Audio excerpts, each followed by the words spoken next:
आज की कहानी है अपना देश। मगन और छगन दोनों जुड़वा भाई हैं। दोनों की आरंभिक शिक्षा गांव की प्राथमिक शाला में हुई, जहां उनके पिता हेड मास्टर थे। मगन पढ़ने लिखने में होशियार था तो आगे की पढ़ाई के लिए शहर चला गया, पर छगन साधारण श्रेणी तथा माता पिता के संरक्षण में घर पर ही रह गया और 5वीं कक्षा के बाद घर की खेती किसानी देखने लगा। मगन ने प्रथम श्रेणी में एमएससी उत्तीर्ण की और फिर से छात्रवृत्ति लेकर अमेरिका चला गया।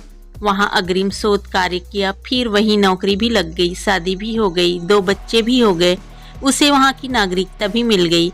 इधर उसके पिताजी सेवानिवृत्त हुए, उन्होंने अपनी दोनों बेटियों की शादी भी की और अंत में अपनी जीवन यात्रा भी समाप्त कर दी। पर मगन को भारत आने का न समय मिला न अवकाश। उनकी पत्नी कहती, जाने वाले आदमी को रोक तो नहीं सकते, वहां जाकर 10 मिनट आंसू ही बहाने हैं तो यहाँ 1 घंटे बहा लो, कोई तुम्हें रोकने वाला नहीं है।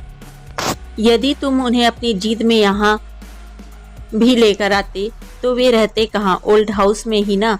इंडिया में कम से कम तुम्हारा भाई सुबह शाम उन्हें दवा तो दे देता है, यहाँ तुम यह भी नहीं कर सकते थे। हाँ, उनकी मृत्यु के बाद ओल्ड होम से सूचना मिलती तो क्या करते, अंतिम संस्कार ही ना।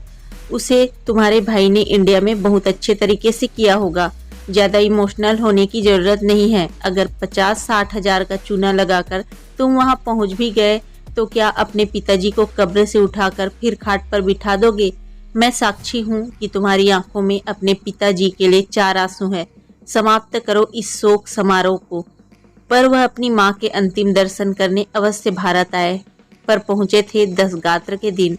छगन से कहने लगे कि भाई, अमेरिका में सब कुछ है, पैसा है, नौकरी है, सुंदर बीवी है, बच्चे हैं, सुविधाएं हैं और जिनकी हम कल्पना भी नहीं कर सकते, वह सब कुछ है। पर वहाँ 3 चीजें नहीं मिलती मेरे भाई। पहली, माता पिता की ममता, दूसरी, उनकी सेवा में समर्पित तुम जैसा भाई, और तीसरी बात, भारतीय गांव में सहज उपलब्ध सहयोग और पारस्परिक सद्भाव। माताजी का अंतिम संस्कार कर जब अमेरिका लौटने लगे तो उन्होंने छगन को अपने पास बुलाकर कहा कि भाई, बुरा मत मानना, जब मैं यहाँ आ रहा था तो तुम्हारी भाभी ने कहा था कि माँ के अंतिम संस्कार के सारे कार्य हो जाए, तब छगन से कहना कि माता पिता की संपत्ति में तुम्हारा भी आधा हिस्सा है।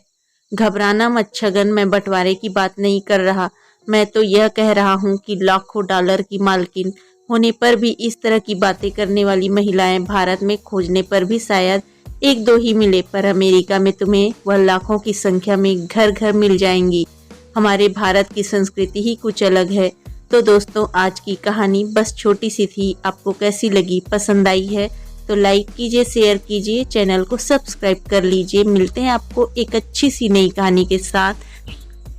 तब तक के लिए बाय, और यहाँ तक सुनने के लिए थैंक यू।